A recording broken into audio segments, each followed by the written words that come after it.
4-ші және 6-ші наурыз аралығында Сербия мен Қазақстан теннисшілері кездеседі. Дэвис кубогының әлемдік тобында ойнайтын командалар Белградта кортқа шығады. Тақырыпта Сербия астанасында жүрген спорт шолушымыз Қанат Базылхан жалғастырады. Армысыздар, қазақ спортының жанкүйерлері, осы аптада бізді үлкен теннис күтіп тұр. Дәл қазір Қазақстан құрамасы Сербия астанасы Белград қаласында Дэвис кубогына дайындалуда. Әлемнің бірінші ракеткасы Новак Джокович бастаған Сербия құрамасымен кортқа шығатын жерлестеріміз жарыс өтетін мына пионер спорт кешенінде соңғы жаттығуларын пысықтауда. Дайындығымыз өте жақсы деп ойлаймын. Бұл бірінші күн. Осы Белград қаласына келіп, төсенішке кішкене үйреніп, бірақ әрине біз білдік қандай төсеніш болатын. Тура сондай төсенішті біз Еуропада іздегенбіз.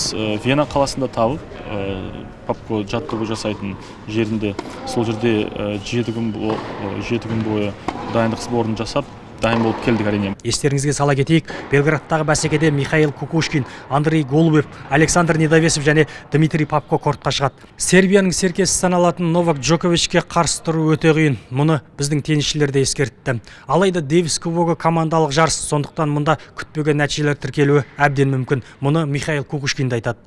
Конечно, будет очень тяжело. Әрине қиын ойын күтіп тұр. Мен Джоковичпен бір мәрте кездесіп отылып қалғанмын. Біраз қарсылық танытып, аса тартысты ойын көрсеттік. Жеңіске жетуге мүмкіндіктер болды. Сондықтан біз бәріміз жақсы нәтижеден үміттіміз. Сербия мықты команда, бірақ біз өз деңгейімізде ойнасақ, үздіктердің кез келгенмен қарсыласуға болатынын бірнеше мәрте дәлелдедік. Бір апта Австрияның Вена қаласында оқу жаттығу жиындарын өткізген қазақстандық теннисшілер бұл жолы жеке бапкерлерімен бірге дайындалуда. Команда капитаны Диас Досқараев жігіттер 4-6 наурыз аралығындағы матчта бар шеберліктерін паш етеді дейді. Қанат Базылхан, Ахмақанов, арнайы хабар үшін Сербия астанасы Белградтан.